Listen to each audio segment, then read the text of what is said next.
Imagine checking your bank balance and seeing a significant, unexpected deposit, maybe even double what you were anticipating. Wow. Yeah. That's the exciting potential we're diving into today. The possibility of a fourth stimulus payment. Mm-hmm. And crucially, the economic factors that could trigger it landing in your account, maybe sooner rather than later. Right. We're going to unpack what to watch for because it could mean, well, more money heading your way. Welcome to the deep dive. We're the place that analyzes the information that directly impacts you, cutting through the noise to deliver clear insights. Exactly. And today, we're tackling a question we know is a major concern for so many: the prospect of another stimulus payment. It's definitely top of mind for a lot of folks. You've told us you want to understand how this could boost your financial situation, and that's precisely what we're exploring in this deep dive. We'll examine the economic signs, the things that could pave the way for additional funds in your hands. Makes sense. Now, this question of a fourth stimulus payment, it's been floating around for quite a while, hasn't it? It really has. It keeps coming up. And it's a topic that's especially relevant, I think, for those of you relying on low or fixed incomes. Definitely. We're talking Social Security retirement, disability, SSDI survivor benefits, spousal support, SSI, VA benefits, railroad retirement board income. Yeah, for people on those fixed incomes, any extra support can make a huge difference. It's understandable they're looking for clarity. Absolutely. And what's really striking about this whole discussion, looking at the information, is how tied it is to the economy. That's the core of it, isn't it? The info we've reviewed consistently points to economic conditions as the main driver, the primary catalyst for any future stimulus measures. It all hinges on whether the economy, broadly speaking, needs that kind of support for people. Exactly. Does the overall health signal a need for more financial help going directly to individuals? Right. And the data we've looked at really underscores the importance of, well, keeping a close watch on that economic climate. Mm-hmm. And when we talk about that, certain indicators give us particularly valuable insights. We need to focus on what they call lagging indicators. Right? That's right. Because leading indicators, they try to predict, but lagging indicators, well, they confirm what's already started happening. They show us the reality on the ground. Okay. And a really big one there is the non-farm payroll number. Yes. The job report. That's the one released by the government, usually the first Friday of each month. And that gives us a pretty broad picture. Oh, absolutely. A really comprehensive look at the labor market. Okay. So let's break that down a bit. What inside that job report should people be watching for? Specifically, what signals might point towards needing more direct financial support that could benefit them? Good question. The report details employment trends, and we look closely at a few key things. First, the unemployment rate. Okay. If that starts creeping up, that's generally a negative sign. More people out of work, less income circulating. Makes sense. Second, job creation or loss. Are companies hiring, expanding, or are we seeing layoffs, hiring freezes? Right. Fewer jobs being added or actual job losses. Right. Those are bad signs. Clear signals of an economy under pressure, yeah. We also look at the labor participation rate, basically. What chunk of the working age population is actually working or looking for. Okay. And finally, average hourly earnings. If those decline or stagnate, it could mean wages aren't keeping up, or maybe there's less demand for labor.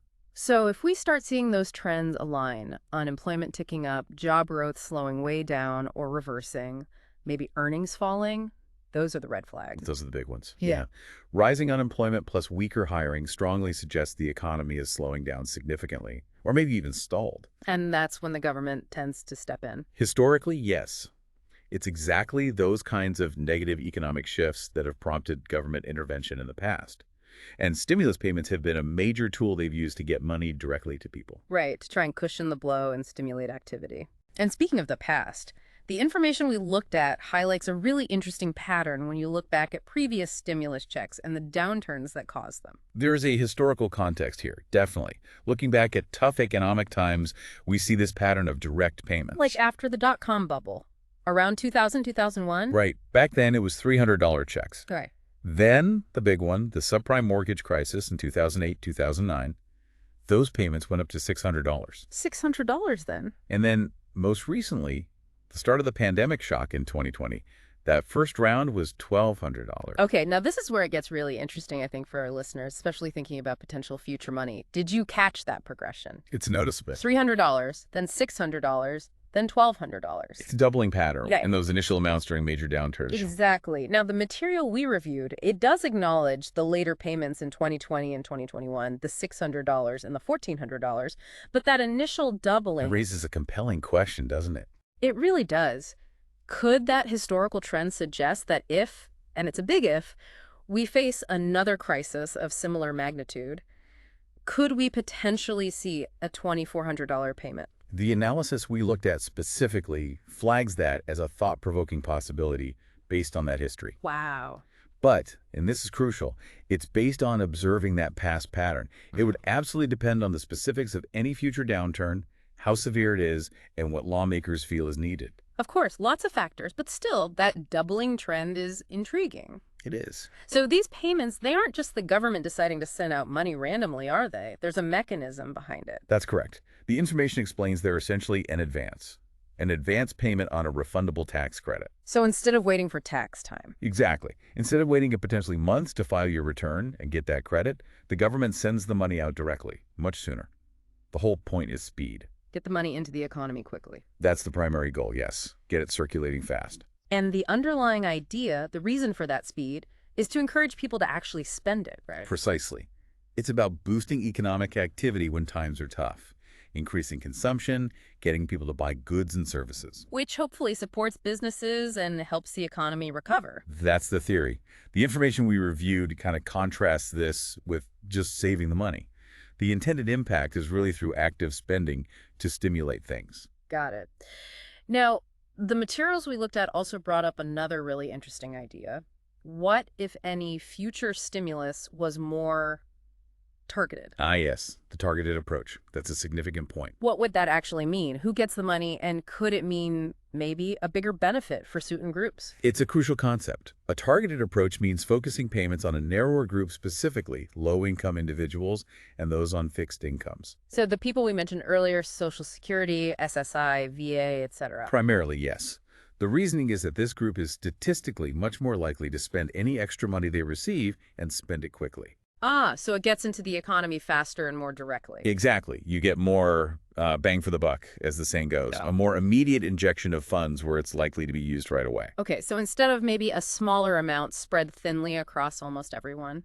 The focus could shift, provide more significant support, potentially, just to those who need it most and will likely spend it promptly. And the information even suggested potentially multiple payments for this group? That's part of the thinking, yes. By concentrating the funds this way, the analysis suggests there's a possibility of issuing multiple payments. Like how many? Maybe 4, maybe even 5 separate payments.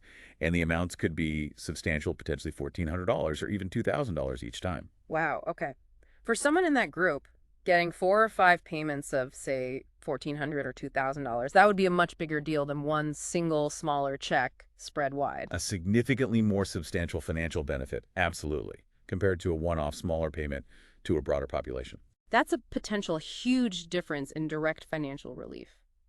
And there was another potential upside mentioned, right? Something about inflation. Yes, that's another argument for the targeted approach. By directing funds to a smaller group, the overall inflationary pressure might be less severe. Because it's not flooding the entire economy with extra cash all at once. Sort of, yeah. It's a more controlled, focused injection compared to a massive, broad distribution. Less risk, potentially, of overheating the whole economy. Okay, that makes sense. So putting this all together, what should our listeners really be keeping an eye on right now? What are the key things to watch to gauge if more financial support might actually be coming? Well, the main takeaway, the thing to really grasp, is that any potential for more money, another stimulus payment landing in your account, is directly tied to the economy's health. It all comes back to that. It really does. While there are absolutely no guarantees, the most reliable signals will come from closely watching those key economic indicators we talked about. Especially the job report. Especially the monthly job report, yes. And the broader trends in unemployment, job creation, even wage growth. Is the situation getting worse? Is it deteriorating significantly? That's what might trigger action. That's what would likely prompt lawmakers to seriously consider intervention, potentially including stimulus measures. And it's worth remembering, these things are watched constantly, right? The information suggests that if things do take a significant downturn, action can be taken relatively quickly. Yes, The mechanisms exist.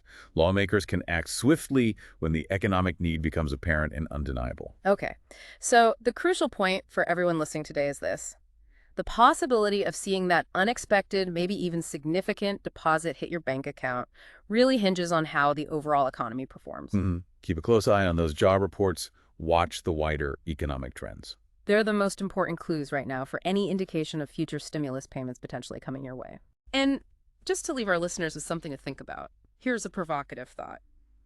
Considering those historical patterns, that doubling trend we discussed, Yeah. and also this potential shift towards a more targeted approach, what kind of difference could multiple focused payments make to your personal financial situation Compared to the old way.